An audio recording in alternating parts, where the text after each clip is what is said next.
Hello, my friends. Welcome back. Talking a little more truth today. The truth about the difference between who you are and the thoughts you have. So you are not your thoughts. Your thoughts are just one component of your actual self, who you are. Your thoughts are not your body. So you are actually not your thoughts. And what gets most of us in trouble is that we do everything that we think. We're kind of walking around like puppets to our own thoughts. Like our thoughts are sitting here pulling the strings and we're just doing everything because we think it. And I got to tell you, that's a recipe for disaster. So I don't know if any of you have ever tried to meditate, but it's hard. Using meditation as an example of how your thoughts control you is absolutely perfect. Because for those of you that have ever attempted to meditate, you know that you most of the time can't even get like a full minute into meditation without thoughts charging in the door and disrupting everything, right? Or even if you do yoga, right? You do yoga and you try to do shavasana at the end and you get there, if you're like me, you get like about, 45 seconds into the 3-minute total quiet, peaceful time. And I all of a sudden start thinking about like an email I got to return. I got to think about dinner. Like I'm thinking about some cute new yoga pants I'm going to buy, right? It's like thoughts are just incessant. They're constant. And if we want to have any kind of success, and if we want to break habits, behaviors that we know are bad for us, right? Behaviors that we know are just detrimental and they're holding us back from being all we can be. If we want to be able to change those behaviors, we have to start recognizing that we are not merely our thoughts. We get ourselves into trouble when we are acting as if we're a puppet to our thoughts, right? Everything that pops into our mind, we somehow have to act on it. And I could say that I think I see more and more of that in the world today. Like, just because you think something doesn't mean it's right. It doesn't mean that you should act on it. And by all means, it doesn't mean that other people should have to act on it.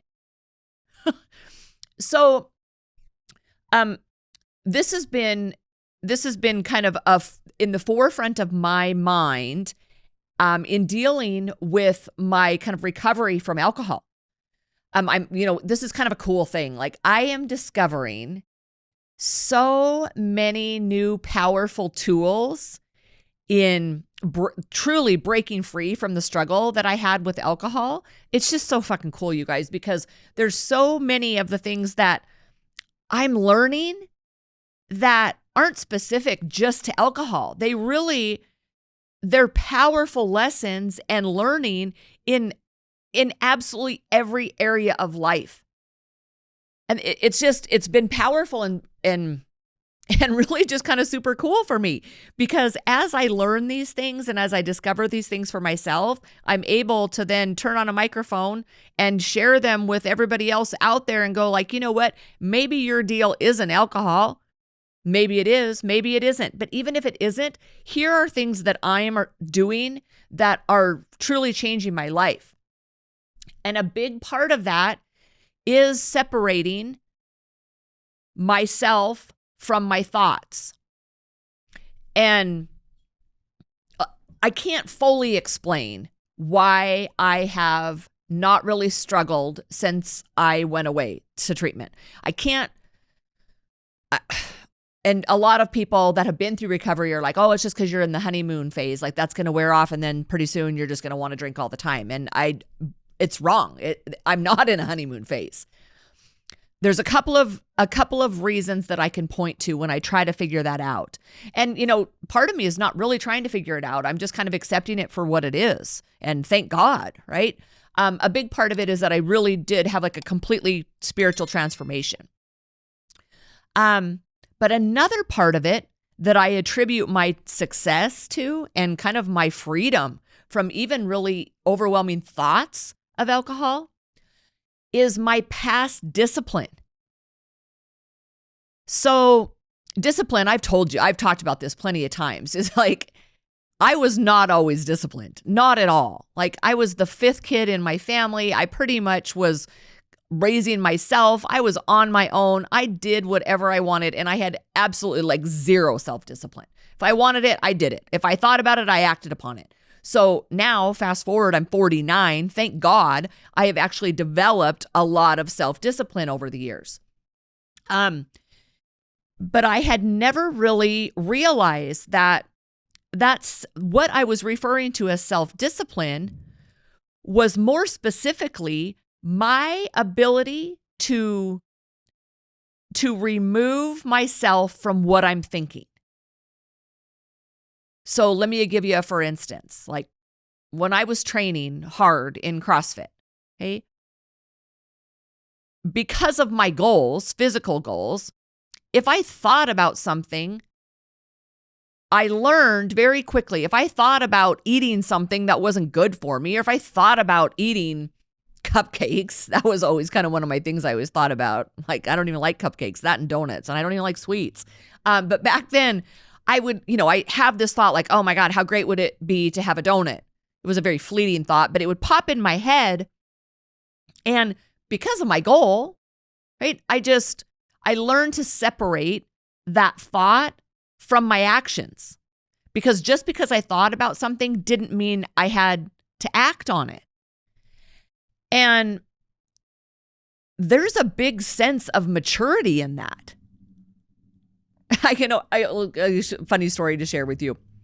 So when I owned my gym, I would hold these nutrition talks like about once every quarter. So we'd get together and it'd be kind of like an open format. I'd have a topic and then people would ask questions. And, I think everybody needs to take processed food out of their diet pretty much entirely, right? It's not really food anyway. And so when I would be talking about, it was a time I was talking about like, no, I don't eat spaghetti. Like our family doesn't eat spaghetti. And I'll never forget it. This gal in the back, like raised her hand and was just like never?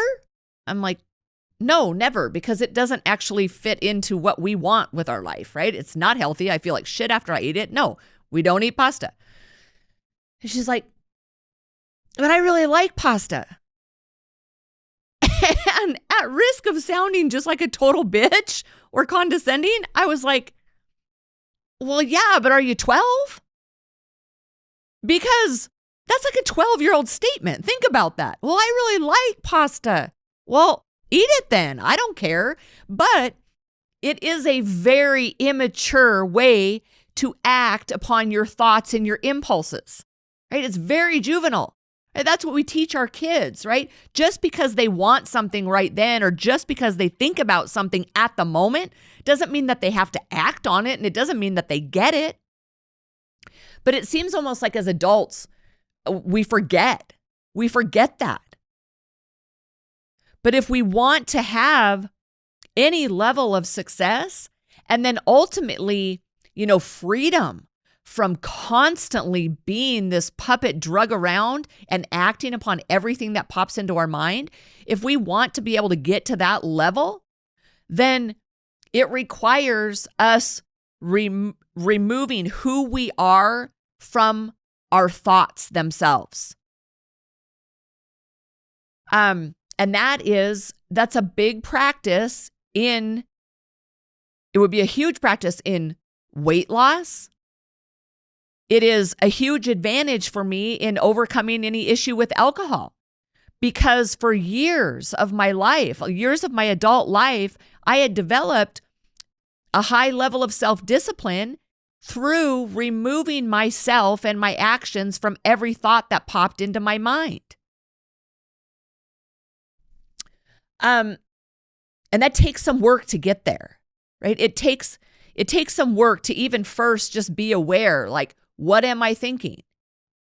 But I want to give you some tips because I thought about like, okay, well, all sounds great, but then I always want you to leave this show with actually takeaways where these are things that you can actually do to implement to help remove yourself from acting upon every thought that comes into your head. Okay? So there's kind of two parts to this. One, you can try to, and this is what most people get stuck doing, I think. They try to change their thoughts. But man, that's hard work, right? And I got to tell you, there's so many times that I have tried to change the way I think about things or try to change my internal dialogue or that self-voice, however you want to refer to that. Like you try to change it, but it's almost like beating your head against the wall. It's like, man, like the more I try to change those thoughts, I just can't change them. Okay? Now we can probably upgrade them slightly, but the reality is all of us have thoughts that pop into our head for no apparent reason whatsoever. So while kind of step one would be, well, let's try to upgrade some of those thoughts, right? Upgrade those thoughts by improving your level of knowledge, right? That's a great way to upgrade what your thoughts are in the first place. Practicing self-care, right? Like truly caring for yourself. That's going to kind of improve that self-dialogue and thoughts that pop into your head. Being quiet, right? If you're quiet long enough and remove yourself from all of the noise out there in the world, right? Turn off your electronics from time to time, go for a nice quiet walk, completely disconnected. If you practice those things, that's definitely going to have an effect on the thoughts that you have. But that'll only go so far because you ultimately cannot control your thoughts. You just can't, right? Try meditating and tell me how that works for you. It's hard shit. So what else can we do then? What we can do is recognize our thoughts. Really, to be set free and not constantly the puppet, I've said it a million times, but the puppet to our thoughts. Without being strung around, that's what we have to do. We have to actually recognize our thoughts and accept that they are not us. So here are the takeaways I'm going to give you today. Okay. 1, recognize that your thought is not you. Right? Think about this. This is funny because you talk to yourself in the third person, right? This is going to make me sound crazy, but just hear me out. You do talk to yourself in the third person. If you need something, you'll say, oh yeah, I need to go get my pencil. Like, have you ever thought to yourself, who are you talking to? That was your thought. If it was your thought and you are your thoughts, then why would you be saying it to yourself? That's a perfect, just simpleton representation of you are not your thoughts, right? So, number 1, you are not your thoughts. They're only one piece of you. Number 2, recognize that because you think something does not mean that it is true. So if you have a lot of negative self-talk, if you have negative things you're saying to yourself, a lot of negative thoughts or opinions about yourself, I hear those all the time from people. I've thought of myself a million times over. I'll always be overweight. I've always been overweight. Chances are that's not true, right? People tell themselves that kind of stuff all the time. I'm always going to struggle with anxiety. I'm just an anxious person. Is that actually true? Probably not. For me, it was, man, I am never going to give up alcohol because I absolutely love alcohol and I have too much fun when I'm drinking. Has proven itself not to be true. There's so many things that pop into our head and they're not true, guys. They're just not true. So number 2, remember, just because you have a thought does not mean that it is true. And then number 3, and this one's everything. Because you have a thought does not mean that you need to act upon it. Think about it. You already do that. Because how many things, ask yourself this, how many things do you think throughout the course of a week, let's say, that you don't act on, right? Like, I have about 1 million thoughts every single day that I don't act on. Like, I want to kill half the people I see on the internet. I don't go to their house and kill them, thank goodness, right? We have thoughts all the time. If you're married, how often have you had a thought that enters your head that you're like, man, I would love to be with that other person? Oh my God, you don't act on it, right? You don't act on it unless you're, selfish and don't give a shit about your marriage, right? Or want to unleash a whole lot of suffering and pain in your life and others around you. Like, we have thoughts that we don't act upon every single day. And those are big kind of extreme examples.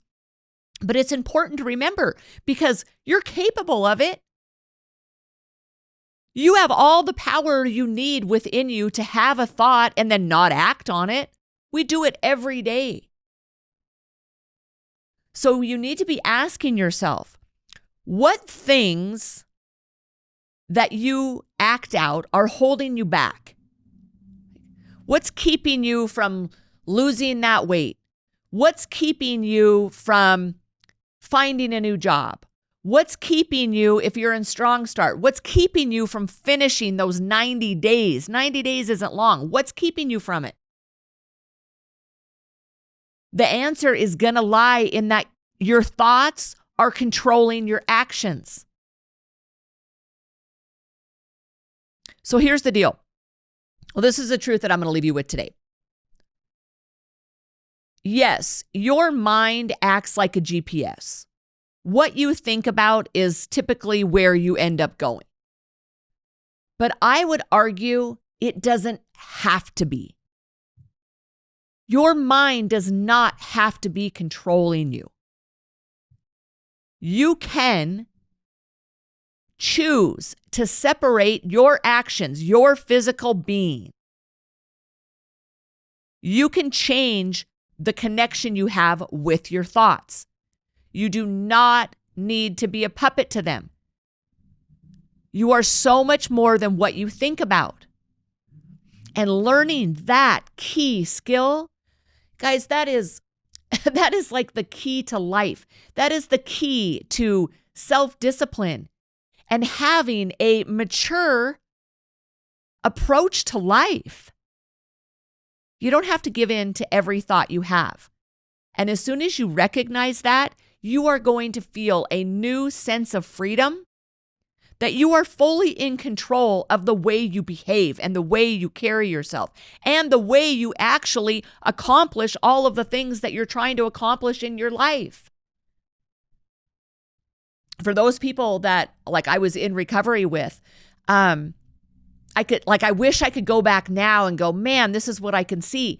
Because a lot of people who go through recovery, I think, man, it's like what the average person has to go through like 7 times or something like that, which is just so heartbreaking if you think about it. But no different than like people that diet their whole entire life, right? Like that's sad to me too. It's like you spend fucking 30 years of your life dieting. That sucks. So think about that. Whatever your struggle is, like the people in rehab with me, it was like, if all you're trying to do by staying sober or staying away from foods that you shouldn't eat or staying away from other destructive behaviors that you do, if your only approach is to try to control those thoughts for the rest of your life, that's fucking exhausting. And it's probably not going to work. Instead, being able to separate yourself from those thoughts and go, yeah, I may be thinking that, but let me stop for a second here. And let me ask myself, is that even me? Does that thought represent me, who I am? Probably not. Is that thought even true? Probably not. And then third, like, I don't need to act on that. I am a grown-ass adult who doesn't need to act on every single thought that comes into my mind. Hopefully that helps you out today. This has been hugely powerful for me, not just in recent months with me overcoming my struggle with alcohol, but really throughout my whole entire life. My self-discipline, which is pretty strong, it stems from my ability to separate my physical being and my actions from all the thoughts that pop into my head. Have a good one. We'll see you next time.